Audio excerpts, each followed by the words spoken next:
Hey guys, today we're servicing the specialized Future Shock. This video applies to Future Shocks from 93 to 95. I like to hoist up my forks on a bike stand. You can also leave it on your bike, but then remember the headset will spin, so up to you.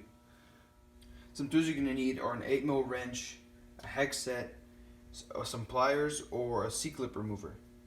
And another thing you're going to need is a shock pump or just some kind of pump to pump air into the fork. Alright, first order of business is taking off the arch. So just go ahead and unscrew these brake bosses and bolts.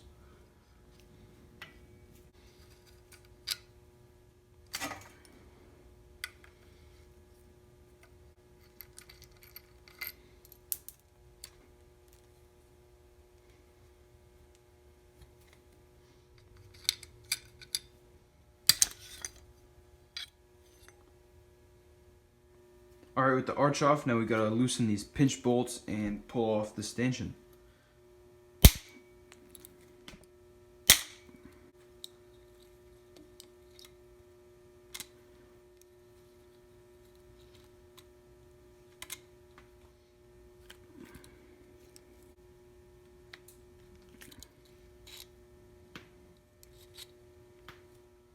Alright, with the pinch bolts out, grab the lowers and pull out the stanchions.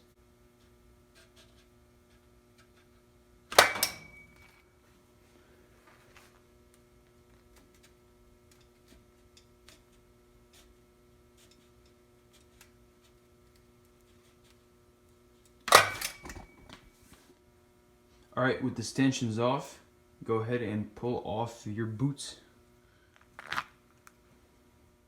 Alright, with the boot off, now you can see there's a clip. And lucky you, you get to remove it. Now, to get this clip off, you might have some C-clip pliers. But you also might have some of these. And if these don't work, if they're too big, you can also use a pick. And here's how to get it off without any C-clip pliers. All you need is just a nasty old pick. I don't know if you can see, but there's a groove right there next to the clip. What you do is you put your pick in there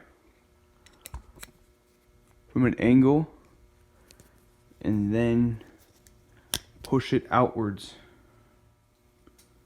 You want to get the pick in the groove and then push it away, and it just pops up like this. And just do that to the other side and it'll pop right out. There we go, I did it to the other side and it just popped right out. Alright, with those clips off, now we have to actually put the stanchions back into the crown. It sounds stupid, but I'll explain later. Alright, bam, the stanchions are in, and now it's time to do something really sketchy. Also, yeah, to get the stanchions in, if you need any help, you can get a pick in that little gap there and kind of pry out the crown a little bit as you push them in. Alright, first thing you want to do is unscrew these tiny little screws over here, which reveals the inflation hole for the air. Before doing what I'm going to show you, you need a bucket, something to catch the oil in, because it's about to shoot out of this. And yeah, I just prepared a little bucket here of Metal Rescue, an old one. Probably not going to be using this oil again, so yeah. By the way, Metal Rescue sponsored me. I deal with a lot of rusty things on the channel. And the next thing you're going to need is one of these. This is a pin for inflating balls, like soccer balls, basketballs, whatever. You need one of these and attach it to a pump. And it's going to insert into there, but remember to put some spit or oil on it so it doesn't ruin the seal. I'm going to be using spit because it's a little more accessible at the moment. Alright, so you get some spit on your nozzle, insert it on, and start pumping.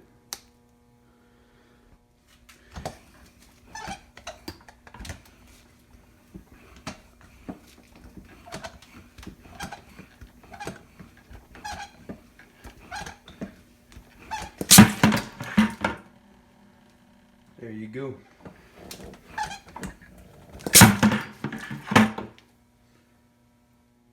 Alright, there we go. Both of the lowers are out and the oil is dripped out. Both sides went at right about 60 psi, and you can see some of the oil is still In the lower, it kind of looks like pink lemonade. It's pretty appetizing, not gonna lie. But anyways, let's go on to servicing the rest. Alright, so after this thing is done getting its period, now I just poured some of the oil from the lowers into this jar and flipped the lowers upside down to drain out the rest of the oil. And now, on to taking apart the top caps. And one more thing before we take apart the top caps is these bushings.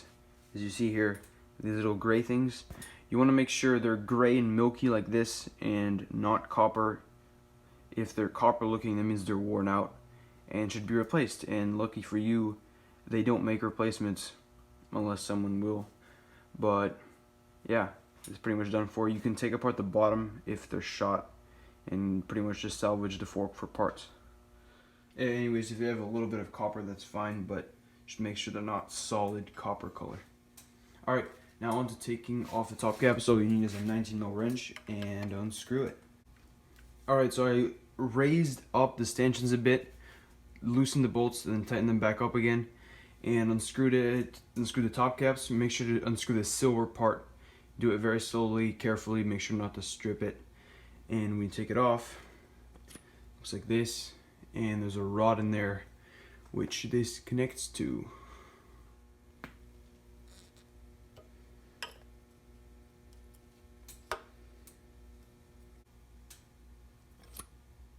Alright, so once you get the top caps off and make sure the oil is mostly drained out of there, this is as far as you really need to take the fork apart.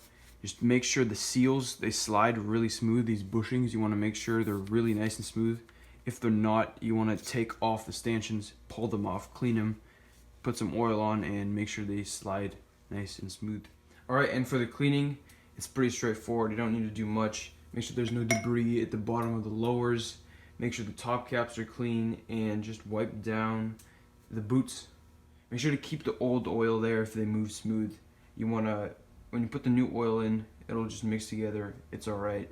If they don't move smoothly and there's roughness or dirt in there, you want to take them off, clean them, and then put a little bit of oil on before you put them on to make sure it doesn't damage the stanchions. And there currently aren't any replacement parts available for sale. And if they do come up, if someone does produce them, I will make sure to update the description. So yeah, keep an eye out for that. Alright, now for the assembly. All you need to do is get the lowers and just start sticking them on. And when you're putting the stanchions on, you want the seals to be seated in, like all the way. So I like to use a plier, or you can take off the stanchion and use like a seat post to do it. But this is a lot easier, so I just use the flat side of the plier to kind of press them in like that. Alright, so when you put the lowers onto the stanchion, you want to make sure you can see the groove where you put in the clip, and then get your clip and put it on. Again, you want to make sure your seal is deep enough in there, and then get your clip and put it in. Okay, so an easy way I found to put in the clip without C-clip pliers is get both ends in the groove like this, and then get your plier on the other side and just, then if it's not in all the way, just push it down all the way. There you go. Alright, so then put the boots onto the stanchion when it's all sealed off, and put the clip on, clean it off, and finally, for the last time, put the stanchions back in the crown. Alright, so clean down the stanchions, seat the boots, put the stanchions in the crown, tighten down the bolts, and now it's time for oil. So originally this came with 8 weight oil, but I'm just going to use 7.5. It's pretty similar. It's kind of hard to find 8 today. You want to put 60 milliliters of oil in each leg. Make sure it's all clean in there, and go ahead and pour it in. Alright, so after you pour in the oil, don't screw on the top cap yet. Grab the lower and pull it up and down about 10 times. This is just to cycle the oil through all of the little passages. Like in an engine, you want to be all nice and lubricated in there. That's why I said to keep the old oil if it's clean, and make sure to oil it up if you're putting back together all the bushings.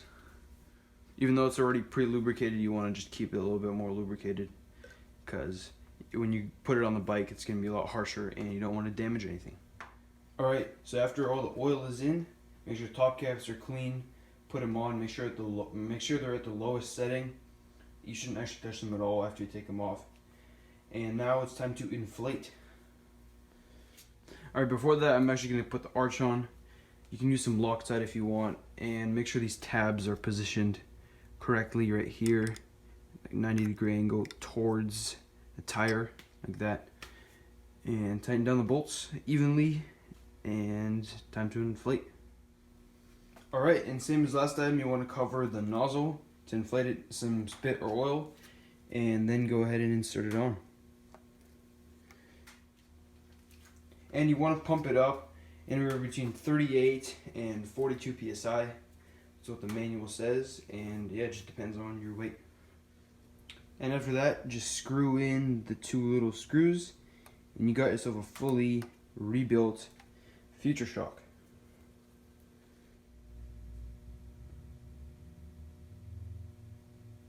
So remember guys, make sure to maintain your old forks, and after I put the fork together, it was acting a little bit jittery and making lots of sloshing noise.